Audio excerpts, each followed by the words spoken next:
Hello, नमस्ते, प्रणाम, हर हर महादेव। मैं आपकी बहन बिंदु मौर्य और ये दीदी हैं जो मिलने आई हैं, सविता ऑफिशियल इनके चैनल का नाम है। तो दोनों बहनें मिलकर हम लोग एक छोटा सा और बहुत ही प्यारा चुटकुला नाच गीत सुनाने जा रहे हैं। और एक गीत कैसा लगेगा कमेंट के माध्यम से ज़रूर आप लोग बताइएगा।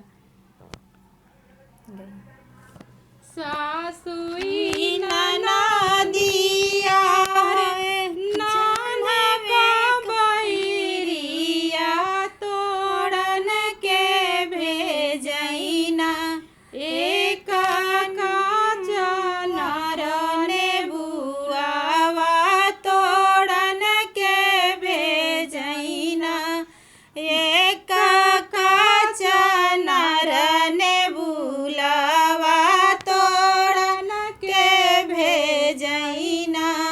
डरिया ओन्हावत करिया केहू नाही देखई हो तोड़न के बेरियाना देखई मालिया कछो कड़वा तोड़न के बेरियाना देखई मालिया हो छोकड़वा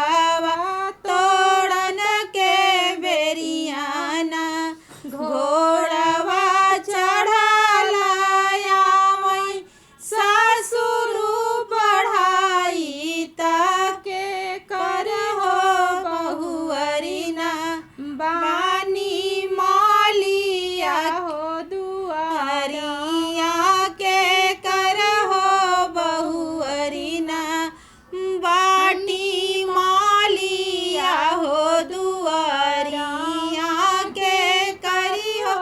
बहुअरिना ले तमालिया हो डाली भरा सोनावा छोड़ी हो देहताना मोरा बारी भोरी बहुरिया छोड़ी हो देताना मोरा बारी भोरी बहुरिया छोड़ी हो देहताना।